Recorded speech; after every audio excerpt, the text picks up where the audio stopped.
Okay, so we are good to start. So yes, good afternoon, everyone, and a very warm welcome to today's webinar on weaponizing minds, AI, cyber, and information warfare involved in cognitive activities. I am Sagar Bishnoi, the moderator or for this discussion and the director of Future Shift Labs, a global think tank working on the intersection of emerging technologies, governance, and digital transformation. So we often talk about battlefields defined by land, sea, air, and space. But today, we gather to explore a new domain, the battlefield of the mind. Cognitive warfare is no longer a futuristic concept, and I believe it's already here, shaped by advances in artificial intelligence, weaponizing information, and invisible algorithm influencing operations, decision making, and even democratic processes. As AI blurs the line between truth and manipulation, the cyber threats merge with these psychological tactics, and even as societies are to build resilience against the narrative warfare, the implications are immense for national security, for democracies, and even for the very notion of human autonomy. Particularly talking about our research, which has a case studies from South Asia, where the challenge lies in where the challenge is actually very acute. The region's rapid digital expansion has not been matched by adequate cognitive safeguards, creating fertile ground for actors to exploit deep social, religious, and ethnic divisions. Through the weaponization of AI and social media, narratives can now be personalized and automated on a mass scale. And using tools like deepfakes, like algorithmic amplifications, and even mimetic wars, now these synthetic personas can be created for creating cognitive chaos in the society. But over the next hour, we will unpack these dimensions with our distinguished guest and panelists, exploring how states, corporations, and even citizens are navigating this new terrain and what governance models can help safeguard the cognitive domain in the age of AI. I really very welcome our panelists, Sharon De Cet and Sandeep Tripathi. Talking about Sharon, Sharon De Cet is a cyber threat intelligence and geopolitical risk analyst with deep expertise in China's role in global technology governance. Affiliated with the Institute, her work spans foreign influence operations, cognitive warfare, and digital security policy. Focusing on EU-China relations, online safety, and international affairs, she examines how technology, security, and diplomacy intersect to shape future global norms. She advises on threat actor tactics, disinformation, and governance, turning insights into strategy faster. And our second panelist, Mr. Sandeep Tripathi, who is the founder of FGS. FGS itself is a think tank based out of New Delhi. He's the founder director for Forum for Global Studies, a Delhi-based think tank, an alumnus for Irving Christian College, University of Allahabad. Dr. Tripathi holds a PhD in international relations from JNU. He is empaneled as honorary political consultant at the Association of Mechanical Engineers of 𝘁𝗵𝗲𝗁𝗍, Russia. During India's G20 presidency, he served as the G20 ambassador for Uttar Pradesh, contributing significantly to India's international engagements. Dr. Tripathi is a member of the Scientific Committee for the International Student Scientific Conference at RUDN University, Russia. And he has written extensively on India's foreign policy, Russia, energy diplomacy, and the geopolitics of technology. And hereby, I open this floor, particularly like starting from Sharon and understanding like, Sharon, you have read the research. What are your opening comments on it? Like how the weaponizing minds this research, specifically in terms of South Asia. What are your like opening comments when you have studied the China's terrain in terms of technology? How do you particularly see India, Pakistan, Sri Lanka, and even other South Asian countries? Thank you, Sagar, for the introduction, and thank you also for making me part of these very interesting and comprehensive studies.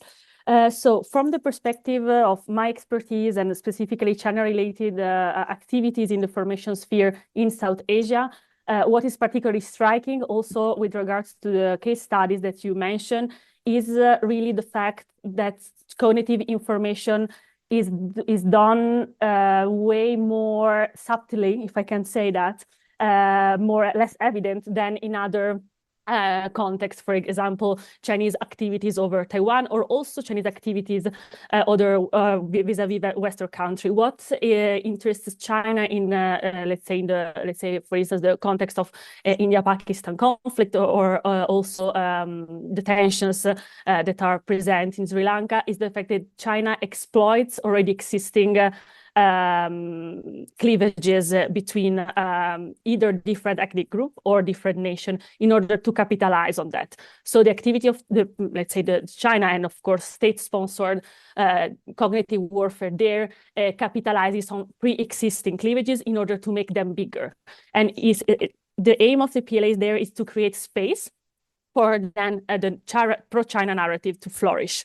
What is particularly interesting is also the case of Sri Lanka, where there was a PLA strategic support force called Base 311 that deploys a tactic which is called subliminal cognition. So basically, the PLA uses platforms like Facebook that are in which the accounts are let's say fake, but they are actually run by young Chinese women that are fluent, for instance, in languages such as Sinhala, to then build parasocial bonds. There is a very great study by Professor Atotua that's as was presented at India Center for Land and Warfare Study that exactly treats this topic. So it's really interesting how Chinese agents, in this case women, use local languages like Sinhala to build parasocial bonds with male Sinhala-speaking user in Sri Lanka to promote Chinese ideal image, so promote Chinese society, technology, aid, in order to really create an environment that then is propitious for China's narrative to flourish. This then will turn into real life consequences. So for instance, favoring Chinese technology experts, basically, this is a real case of cognitive warfare used for paradiplomacy. That's particularly interesting in my opinion, because that's a real, let's say, consequences of these, let's say, digital bonds that were created between Chinese agents and local Sri Lankan populations. Very interesting, I must say. You told us an interesting case study about how China is trying to influence Sinhala language and Sri Lankan topography. And now moving towards Mr. Sandeep. Mr. Sandeep, what are your opening comments for this research regarding cognitive warfare in the AI and cyber warfare?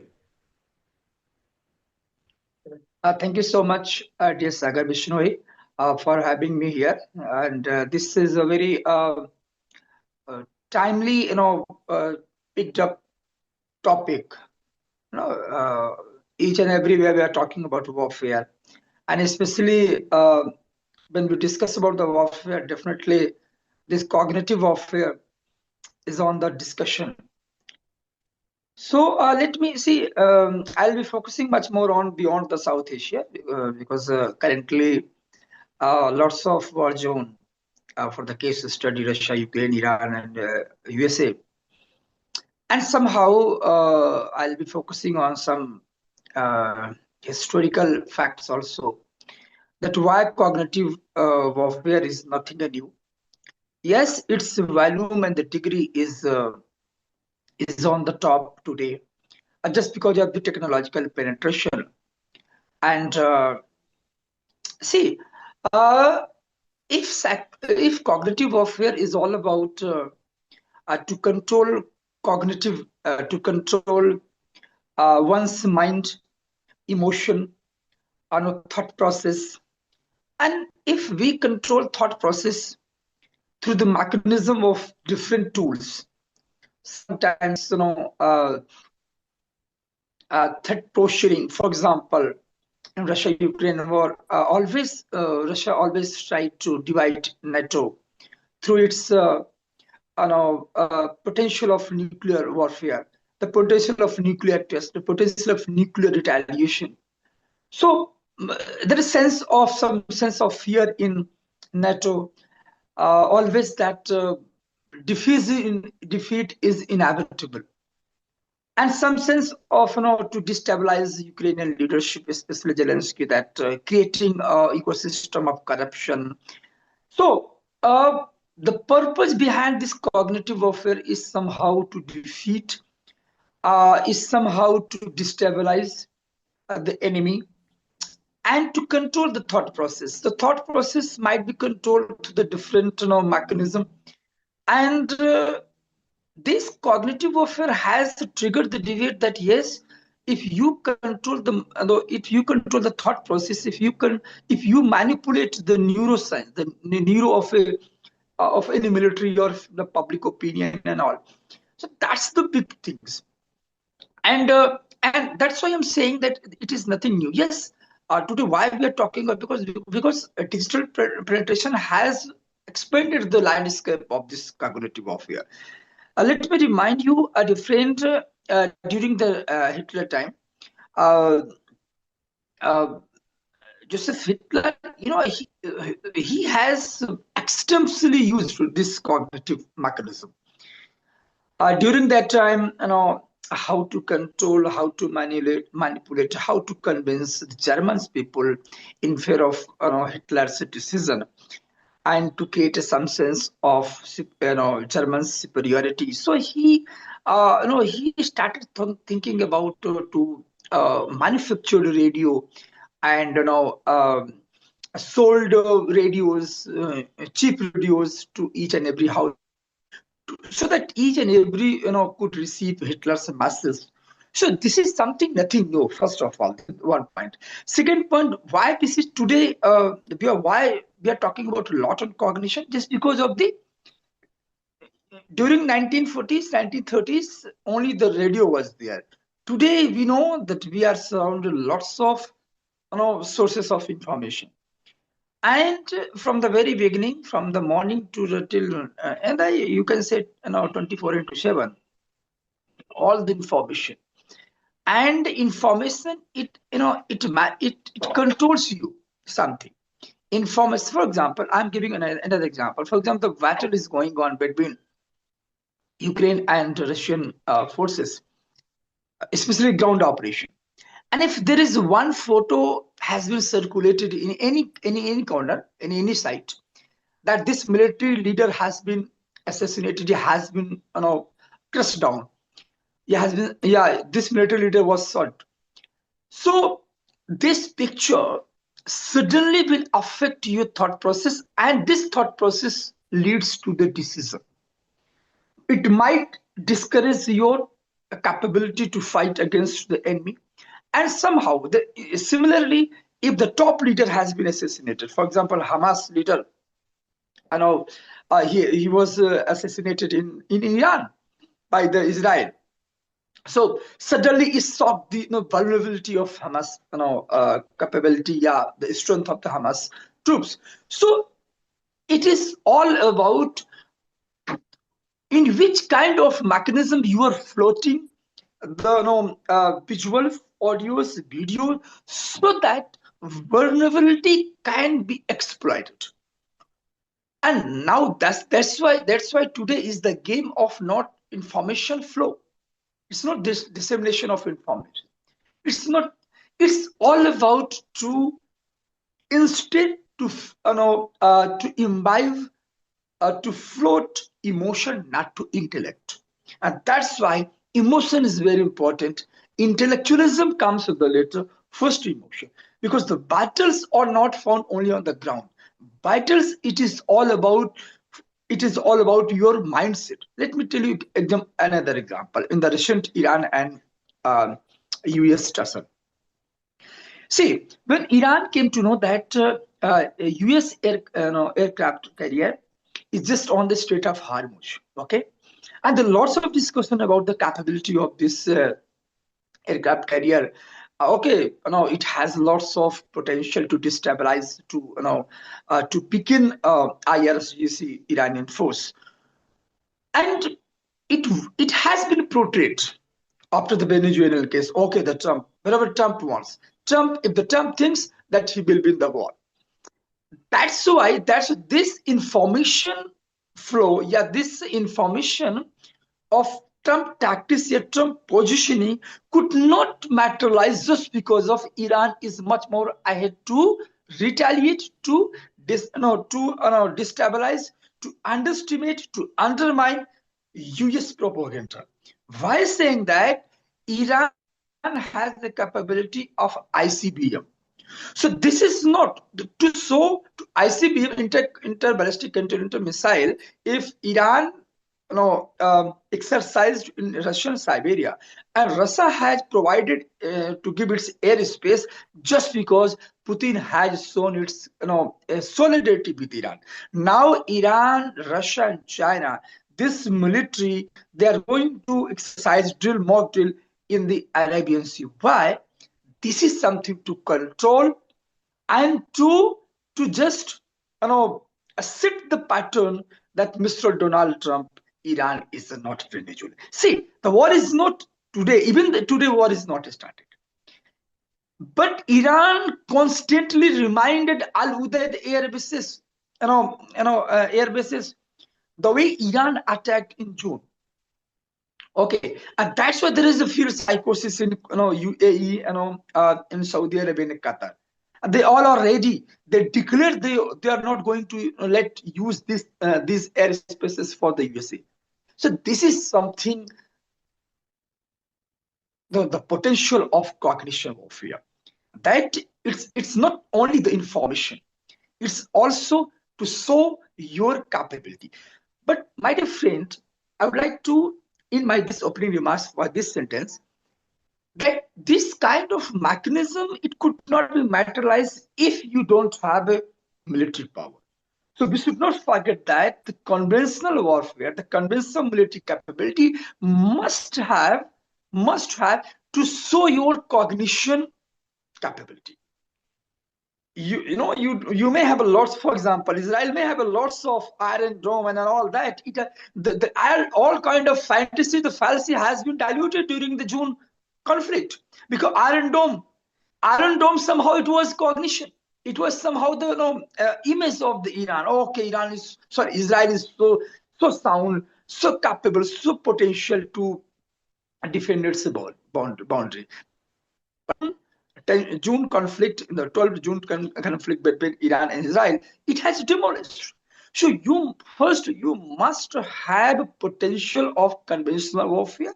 You must have a full-fledged army, okay, for the ground operation. You must have hypersonic missile. Hypersonic missile is not still tested from Iranian side, but yes, hypersonic missile is somehow on the top of the discussion, and that's why Trump is somehow stopped thinking, rethinking, designing the decision. And that's still, give me one example. Last 2 days back, UAE top leadership is in the Moscow. Why UAE leadership in the Moscow? UAE is very closely allied to USA. But why the decisions are changed? Just because of this cognition, this mindset, the thought process. The entire USA, the thought process is that Iran is not going to be Venezuela.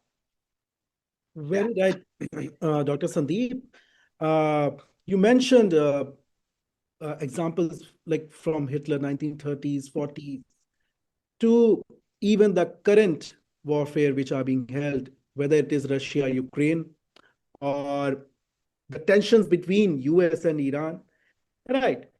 And when you were talking about the traditional warfare, so I was coming to my next question, which is for Sharon.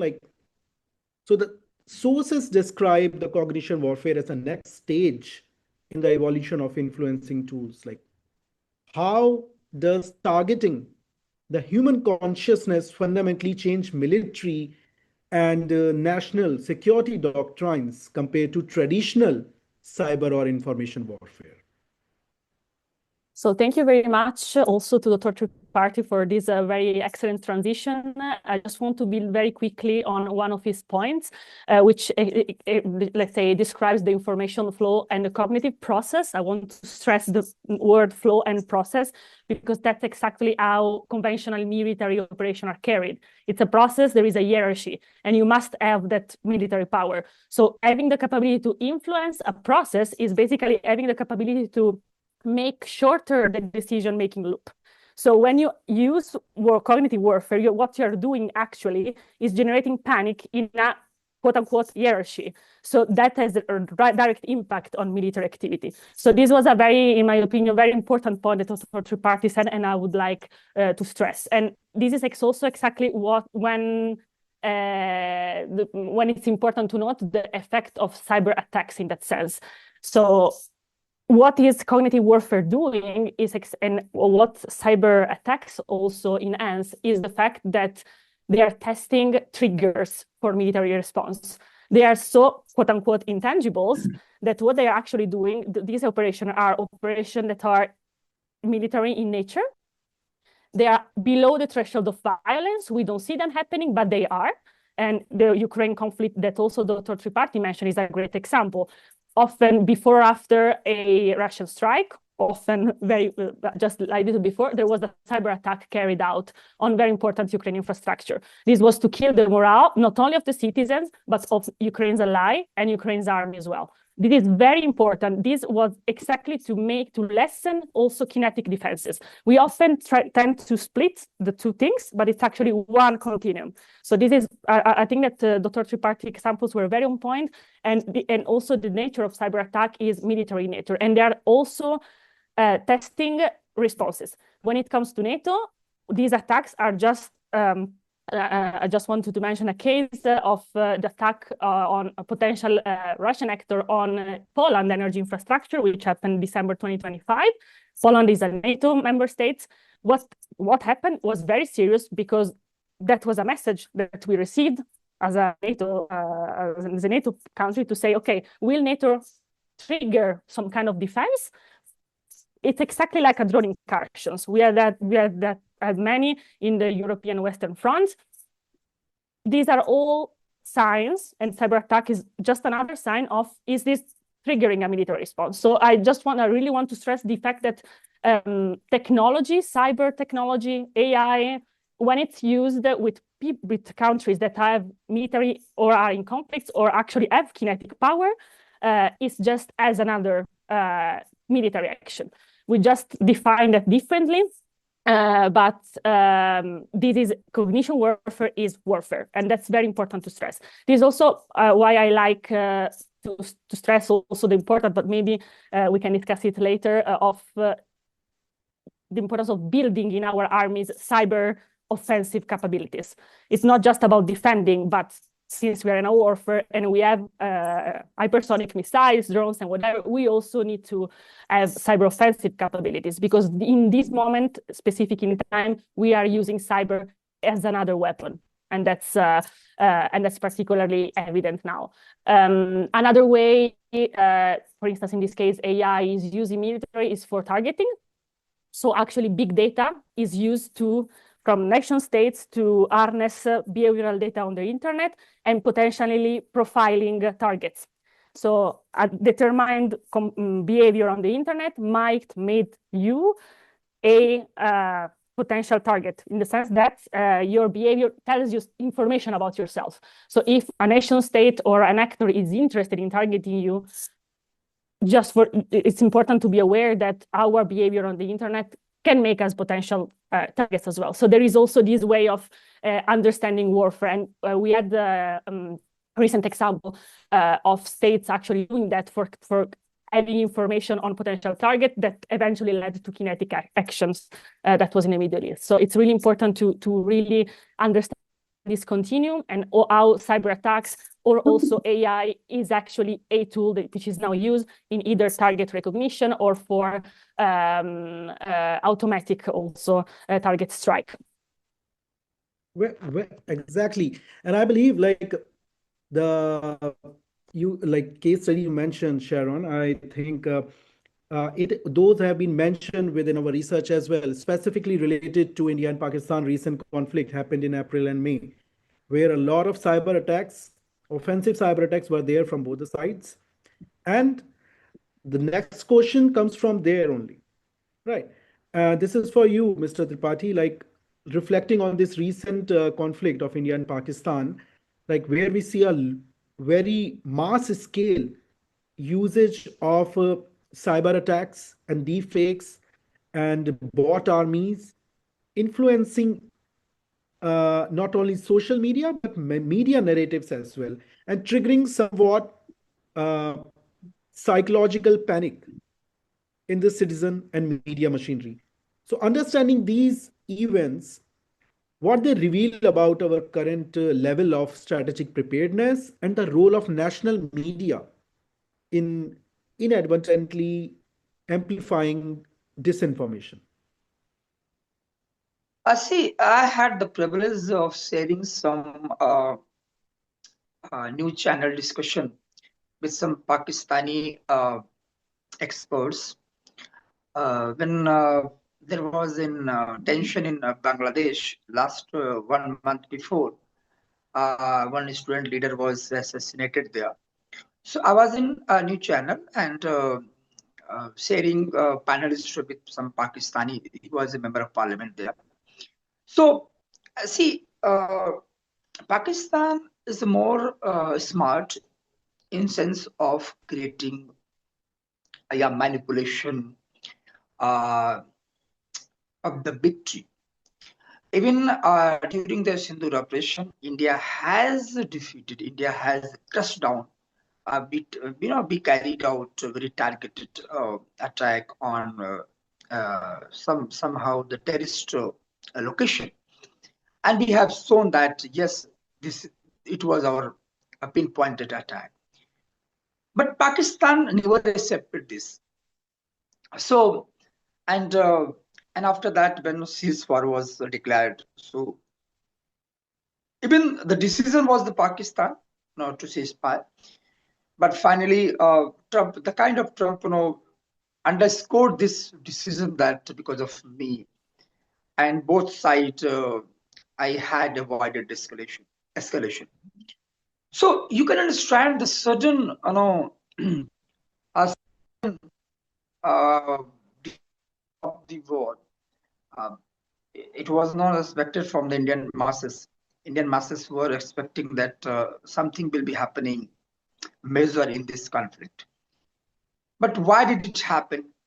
And after the rumors created that because of the US, and even Trump himself declared because of me and because of me so many times, India now had denied this information. This is wrong. Decision was based on strategic autonomy, not any interference. What I wanted to say that the final point is the will to fight.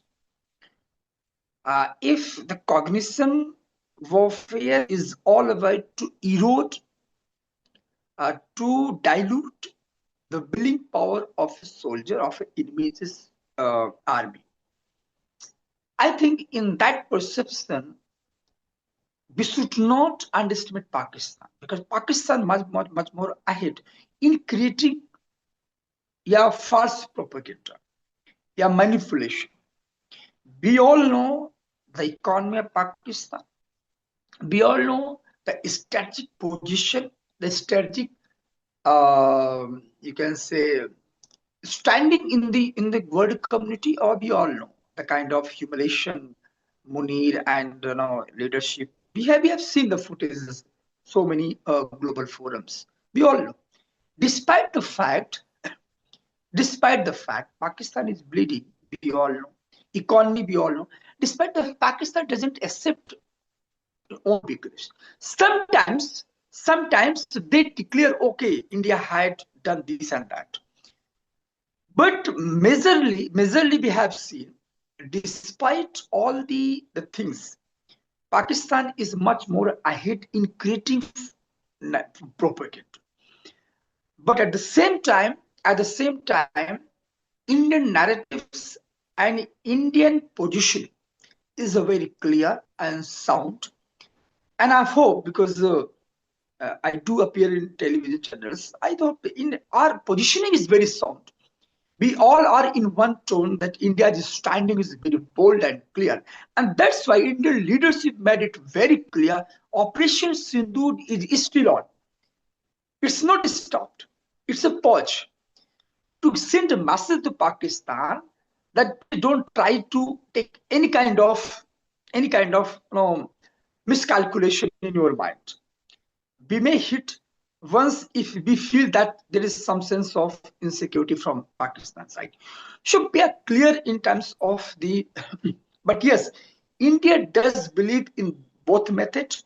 One, I personally believe our conventional forces, our conventional mode of power must be strong, must be sound. Because if you have a proper air defense system, if you are a proper make in India, the product of the make in India programs of defense system, right? For example, we have Akash, we have shown in Republic Day the capability of Akash. So if the country has shown its capability of in terms of the defense, manufacturing processes, so we can show that these are our sources. One side. And the another side is the cognition warfare, psychological warfare. It's all your strategy, I think. Strategy works if you have materialistic position. If we don't have a materialistic position, so I don't think the propaganda or false, no, it doesn't work for a long time. So my dear friend, your propaganda, your cognitive mechanism, it might work once you have a capability. For example, Russia has the capability. Russia has the nuclear capability. No entire world knows, even USA knows properly that Russia is Russia, right?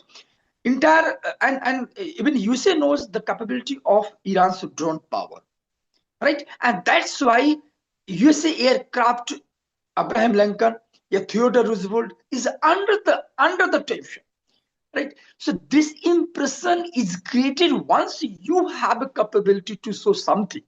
So my point is, let's strong our conventional power, either naval or air or the ground.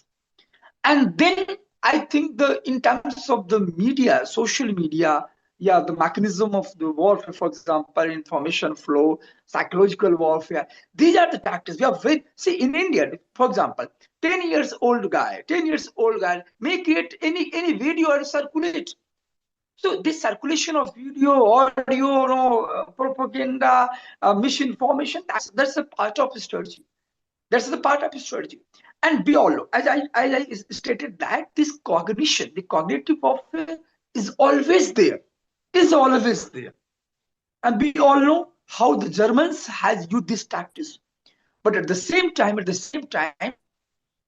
because why we are talking today? Because 90% war, you can say the 100% the real war, pretest war is going on each and everywhere. There is no ceasefire of the cognition warfare.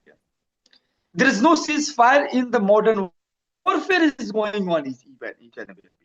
Psychological warfare is going on. Bangladesh knows the Indian capability. No, Pakistan knows the Indian capability. So we have shown our capability. And this capability, it comes through diplomacy also. Right? So if there is a mother of deals between India and EU, so this diplomatic exercise has been curated, has been flown to the United States of America. Okay, Trump, just see this posturing. If you try to underestimate our market, so EU is open for us, and the vice versa. EU has also sold. So the things are very complex. We should not go in only the warfare. We should go to how to defeat your enemy psychologically. Okay, Indian economy, Indian trade. If you are restricting through the trade warfare, because trade warfare, we all know that trade warfare is going on. under the backside. So the trade warfare, so we are also in a position to show our capability, our market, our demography, our growth rate, okay, our resilient economy, and to show the market is open. And that's why EU leaders, they all have shown their willingness, and they were very happy. We have seen the footages. They were so happy. So this is all round, very, very interconnected, all multi-domain, multidisciplinary domain. The war is not only on, that's why your opening remarks, the war is not only on the border side, on the conventional army. War is on and will remain on during this information landscape. True, Dr. Tripathi. And this we are observing we are observed like how there were few social media influencers which were nabbed, I think, a few months ago. How there is a bot warfare already existing even today between India and Pakistan on different social media platforms. There is a meme, synthetic media warfare which is going on. So yes, like I believe what you just said, I completely agree with your point of thought that in today's modern world, war is never a stop. And coming from there, but what are those policies or educational frameworks, I believe, or some institutional mechanisms, the democratic countries which have democratic setup or societies, they should implement to strengthen cognitive resilience without compromising any fundamental right like freedom of expression. I would like to have Sharon's point of view on this. Sure. What I also particularly, I just take this occasion to comment on the report, because I think it expresses very well the need for a whole of society approach. So in the recommendation part, the breakdown was very comprehensive, because I really think that that's the approach we need to do. I always laugh about this whole of society thing, because that's exactly, I mean, China in their military doctrine has this whole of society approach. And as we are talking now, we also say, oh, we need a whole of society approach. But that's totally coherent, because we just said our cognitive warfare is a whole of society thematic, and we are all targets somehow. So we need whole of society responses. As a best practice, I would like to bring some example on an institutional level, and also involving EU and India. I would like also to kind of praise the initiative of the EU-India Trade and Technology Council and the Cyber Dialogue, because they hosted special sessions on cognitive warfare and disinformation, specifically focused on Russian and Chinese influence. I think it's very important that it's not a Minister of Defense that does it, but it's the Trade and Technology Council. This means we know that cognitive warfare is used somehow to undermine our market and our wealth. This is very, very important. And to me, this was actually a best practice, because of course, it brought together different type of stakeholders, institutional one, but also firms. So we already have here some private, institutional and private collaboration there. Secondly, I think that what is it's very important is as well the initiative that Sweden has put out, which is the foundation in 2022 of the Swedish Psychological Defense Agency. I take this as an example because the agency is under the Ministry of Defense of Sweden, but it's actually a civilian organization. So they really have a great mix between, again, institutional stakeholder, armed force members, and also civil and public and private society stakeholder. So this is also very important because it's actually an organization which is overseen by a ministry, but is doing civilian work. Very, very important as a platform for, let's say, having this multi-stakeholder approach against cognitive warfare. I mean, and then, of course, what I always stress is the importance of education and literacy. That's Futureship Lab does, and many, many other organizations do. What we are doing here is an example of education. I think what I would like to see more is this, let's say, awareness spread in a more multi-stakeholder environment. Right now, there are little, for instance, programs for early childhood and teenagers, at least in Europe. I can mention the one from Finland that is school-based, and as well in Sweden, they distribute a manual for kids. This is extremely important, and often we think that it's just teenagers that are on TikTok or whatever that are targets, but you mentioned mimetic war. The media literacy threshold has lowered significantly. Now we have kids of 6 years old that are able actually to be targets of cognitive warfare. So I think that in that sense, we, in terms of education and media literacy, efforts should also be directed to very, very young students and pupils. And yeah, in general, what I also praise is simulations. So NATO has a lot of them that are focusing both on the cyber domain, and they are now also planning to involve, let's say, regional stakeholder in the ASEAN framework. So this is also something very important, as it also involves platform stakeholders, because eventually much of the cognitive warfare is on platforms. We need them, so tech partnership, to actually be able to bring things down. A good example, for instance, was the French initiative in 2024 for the Olympics. The French government actually had a joint initiative with Meta to monitor cognitive warfare around the Olympic Games. And this is very important because there are studies that show that this partnership actually helped in taking down malicious content aimed at disinformation and, of course, at fostering terrors into the French population before and during the Olympics. So again, I think that this is a good practice. Working with platforms, we are a lot, let's say, focusing also on regulating them, and we find them if it's needed. That's of course something that we should keep doing. But I really think that also involving them into more security and also almost, I would say, warfare-related simulation, it's very crucial for defending against cognitive warfare. And I completely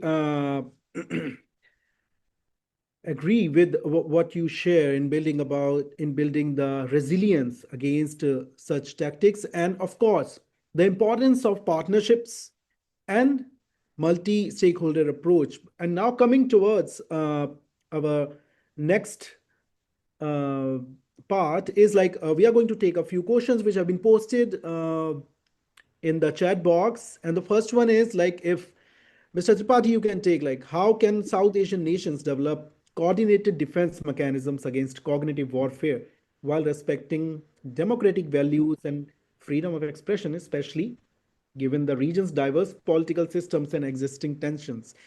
It must be a tougher one, because right now the situation is very different. Mr. Tripathi, you must be knowing a lot about this. Could you explain again the question? Like, how can South Asian nations develop coordinated defense mechanisms against cognitive warfare while respecting democratic values and freedom of expression, especially given the region's diverse political systems and existing tensions? It's a very interesting question. First of all, the question itself is a contradictory. Asia and democratic values, except in India, I don't see any country that has a full-fledged democratic credentials. So that's the difficult. So let's cite for the time being democratic values. We can see Bangladesh, Nepal, Sri Lanka, Myanmar, Pakistan.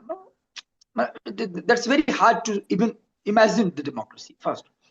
Second, Second is the coordinated defense mechanism against cognitive warfare. Again, the coordination is somehow very difficult. To whom you are going to coordinate? There is no cohesion. All our neighboring countries somehow the victim of great power politics. For example, Bangladesh is the China and USA. Pakistan is completely torn between the Trump and Xi Jinping. Pakistan is bleeding. Balochistan is bleeding. which Balochistan is, because I had some, some Balochistan participated in a television news channels debate. I was there. So the kind of sense they have that how the Pakistan is bleeding is because of the division. And the division is, even the Pakistani establishment is not clear. Somehow they invited Trump, somehow they invited Xi Jinping. So that's difficult even within the Pakistan also. And so the coordination is somehow utopia today, in today's time, for a second. The third point is specific country-wise, respective countries may have evolved some mechanism to how to tackle cognition. But personally, I do think that you can't stop this cognition warfare, this cognition tendency, this cognition practice, a cognitive practice of a state, because as the same way as you can't stop the social media manipulation, it has become out of hand, right? So the only one thing is that we should not be much more bothered about this cognitive mechanism, the cognitive you can say manipulation, just because today we are much more capable to see what exactly is a fake and what exactly is a right video, right audio, video, messages and all. Because gradually people are getting aware, okay, this video might be circulated by deepfake, this video might be circulated by the AI. So I think the people have a kind of consciousness, because once if you are going to control the subconsciousness, right, the subconsciousness, especially the mass, especially the public opinion, so public opinion itself is under the impression, okay, we should be very strong.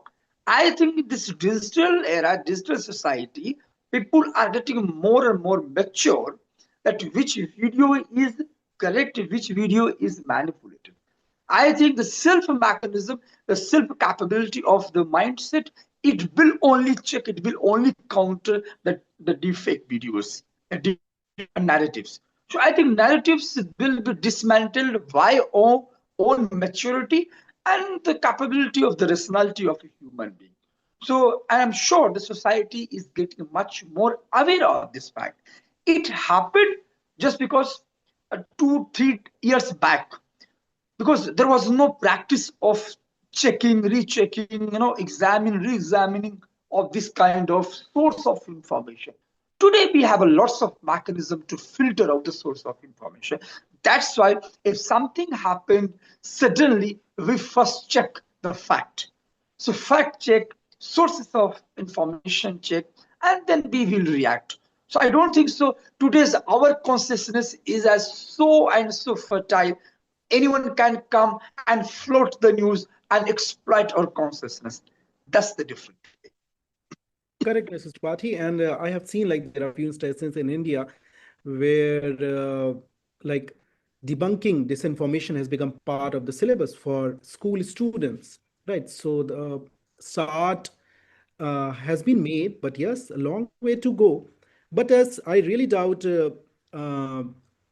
this particular thing about the question when it says like the democratic values and freedom of expression within the South Asian countries. We of course know like there are like not even handful. There is only like I believe in there is only one country which has that like democratic values left. Otherwise, like there are countries where the protests are going on or they are like completely ruled by autocratic rulers. Yes, Mr. Tripathi.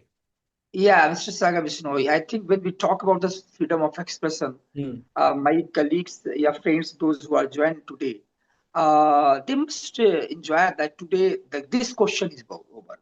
The freedom of expression, the question is over because, my dear friend, you have uninterrupted, unstoppable platform to express your freedom, to express something.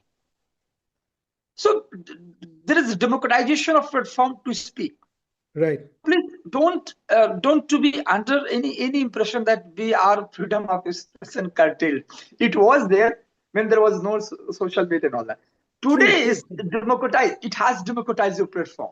True. So now, lots of freedom of expression. Exactly. Now coming to the second question, which is for Sharon, if you would like to take, should cyber and AI-driven information operations be formally recognized as acts of war under existing international laws of armed conflict, even when they do not involve physical violence?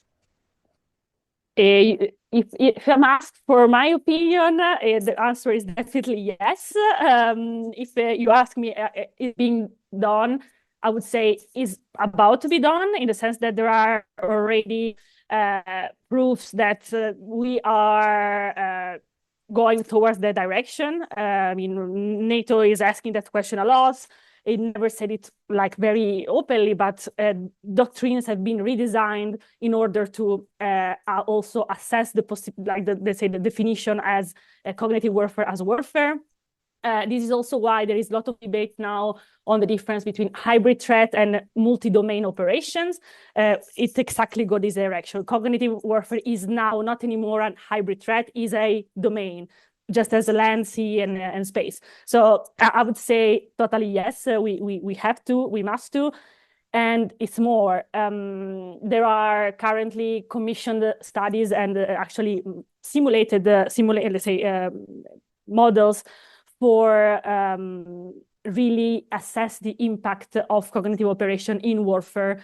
That includes, for instance, assessing using AI in order to build decision-making models for warfare time. That include, for instance, cognitive warfare impact on troops' morale or troops' relationship or hierarchy. So there are actually things that have been done in this sense. I think that the road is exactly this, to recognize cognitive warfare as warfare. And I think that, I mean, many countries are giving us plenty of reasons and examples to kind of pursue this way. And Dr. Tripathi, what's your take on this?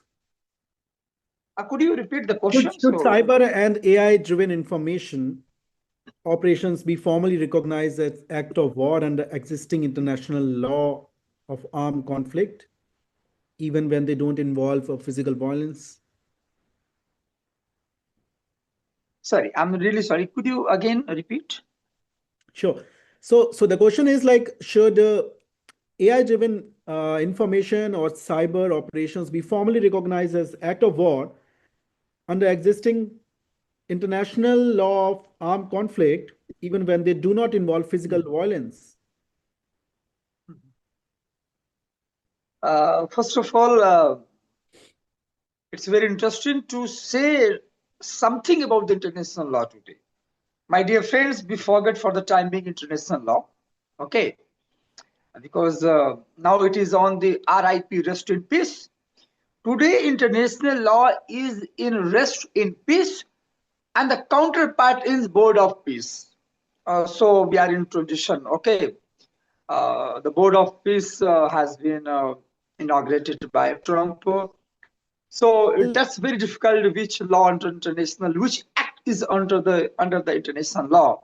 So for the time being, let's forget, because the major charter of the international law is under the attack. Article 2, Clause 4, Article 51 has been massively misused, right? So, and under the attack also. So how can we imagine the new areas will come under that domain and the state will discuss about the act of war? See, this is a complete gray area. Now, you define in your report the cognitive warfare works in a gray area. So there is a gray area, there is no black and white. There is no at all international law. Today, your might will protect yourself, your military capability, your leadership, your country capability will only protect you. It is only law that will protect you in this anarchical global order, my dear friend. So for the time being, please be forget about the international law. Please be forget about the act of war. Act of war is always on, please. The button is always on.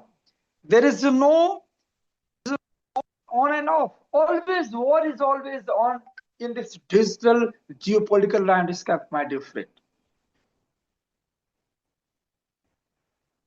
Great, thank you so much. And now coming to the last question, which is like, how can cyber offensive capabilities be developed when citizens, not government, are the primary targets in cognitive warfare? Sharon, if you can answer this last question. Yes, very, very interesting. I think that this also what I was thinking when I was invited to this webinar, like what's the difference between like psyops, cognitive warfare, and I really agree that cognitive warfare targets our own citizens as well, while psyop is more towards normally a target. I come again to the topic of education, which for me is really the basis. The second is, of course, also don't forget the human factor. I think that the human factor is really what determines a successful cyber operation or not. If I take an example, or let's say, okay, espionage, like in Europe, but in general, we have a lot of cases of foreign states spying on our parliament members or meddling into elections. This is a topic that in 2025 was very, very big everywhere, including in some South Asia countries. But why are they spying? They are like the problem here is not the spy, but the fact that the fact that they are spying means that they recognize the human element is crucial. They want information on the human they are spying on. So the answer to the question would be, starting from the human element, we need to answer those. We need to, again, raise awareness to everyone, including very, very basic, but this is how everything starts. When it comes to bigger operations, such cyber attacks on energy infrastructure, they normally start because there is a vulnerability that has been left there for many years. So what state actors do is scanning for vulnerabilities, they find it and they exploit it. And then they shut down your electricity grid. What can you do is having a human oversight and a proper patching management. They might sound all very technical and basics, but it's really the human factor that turns a cyber operation from effective to non-effective. If the society really is aware, if our technical processes and standard operating procedure in maintaining our infrastructure on the cyber level is good, we are safe. So this is also very, it really seems basic, but it's not, because we all know, like, and this is also why European Union, for instance, has put a lot of stress on the NIS2 regulation. It seems very technical in nature, but it's really about national security. So NIS has standards for cybersecurity, but why we need standards? But that's because it's our external border in a world like the cyber one, which has no border. So having humans kind of respecting basic, let's say, technological hygiene rules, then helps defending ourselves against the cyber attacks, cyber espionage, and things like that. So this is one point. And the second one is, of course, as a citizen, and I'm speaking, knowing that my country is also investing into building at a army level cyber offensive forces makes me feel safe. Because what is happening right now is that with a lot of regulation, we have the feeling that the burden of defending on cyber is all on the citizen. It's on me not to click. It's on the firm not to forget to do their patch management system. So sometimes we feel it's just us. We are paying the fine. We are the one being spied, etc. So I think that many countries, especially now in Europe, there is a huge debate, need to invest actually properly in cyber operations that are offensive, because we cannot just defend. We need to offend as well, because we are being offended. So I would say that it's really bilateral. On one side, we have to use the human factor to protect ourselves. So being good at managing, not falling for phishing, realize if our phone gets spied. And on the other side, we also as a citizen have the right and to have a state that builds offensive capabilities to counter those cyber attacks. I hope that was let's say a comprehensive answer and that the message went through well. True, and to the final point you made, I think more partnership can be made on the offensive part, where both the regions can learn from each other. And on this note, I would like to end this webinar, where we learned a lot from how cognitive warfare used to exist during 30s in Hitler times, from radio to now we have come to AI and algorithms and cyber psychological panic structures. And yes, we explored, though the overall discussion was made to discuss that research, but I felt just like a 10-year-old kid to learn more from both of our experts who explored very deeply the different geographies from Russia, Ukraine to Iran to Europe to even China and even specifically the South Asia. Thank you so much, Dr. Tripathi. Thank you so much, Sharon. And thank you, audience, Thank for you so being much. so patient and putting up brilliant questions. Thank you very much, Sagar, and thank you, Mr. Tripathi, for this interesting conversation. It was a blessing to have you here today. Thank you. Thank you so much. Thank you. Great. Thank you so much for joining. We will come with another bridge in the next month pretty soon. Thank you so much. Thank you. Thank you, everyone. Bye. Thank you, Have a good everyone. day. Bye.